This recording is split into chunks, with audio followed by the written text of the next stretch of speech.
Thank you Jesus. యేసుక్రీస్తు నామములో మీ అందరికీ వందనాలు.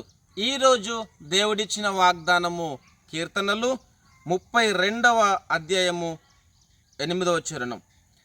నీకు ఉపదేశము చేసేదను, నీవు నడవవలసిన మార్గమును నీకు బోధించెదను, నీ మీద దృష్టి ఉంచి నీకు ఆలోచన చెప్పేదను. Amen, amen, amen. క్రీస్తునందు ప్రియమైన సహోదరి సహోదరులకు ఈరోజు దేవుడిచ్చిన అద్భుతమైన మాటలను బట్టి మనము దేవుని స్తుతించాలి.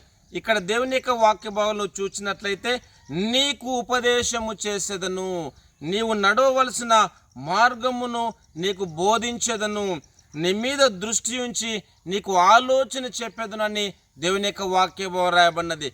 క్రీస్తునందు ప్రియమైన సహోదరి సహోదరులారా, మీరే పరిస్థితిలో ఉన్నను దేవుని స్తుతించండి, దేవుని యొక్క నామాన్ని మయపరుస్తూ ముందుకు సాగండి. ఎందుకంటే నీకు ఉపదేశము చేసేదను, నీ నడవలసిన మార్గమును నీకు బోధిస్తాను, నీ మీద దృష్టి ఉంచి నీకు ఆలోచన చెబుతాను అని ప్రభు మనందరితో మాట్లాడుతుండగా ఆయన నామాన్ని స్తుతిస్తూ మనం ముందుకు సాగుదాం. ప్రార్థన. ప్రేమగల దేవా, మీకు వందనాలు తండ్రి. మీరు ఇచ్చిన అద్భుతమైన మాటలను బట్టి మేము స్తుతిస్తున్నాము తండ్రి. మీకు వందనాలు. నీకు ఉపదేశము చేసేదను, నీవు నడవవలసిన మార్గం నీకు బోధించేదనన్నావు తండ్రి. ప్రభా, నీ మీద దృష్టి ఉంచి నేను నీకు ఆలోచన చెప్పేదనన్నావు తండ్రి. మీకు వందనాలు. ఈ ప్రోగ్రాం చూస్తున్న ప్రతి ఒక్కరిని మీరు దీవించండి, మీరు దేవా ఆశీర్వదించండి, మీరు ఆలోచన చెప్పండి, నడిపించము, సహాయం చేయమని, నీ కృప తోడుగా ఉంచమని మిమ్మల్ని స్తుతిస్తూ యేసుక్రీస్తు నామములో ప్రార్థన చేస్తుంటున్నాము తండ్రి. Amen, amen, amen.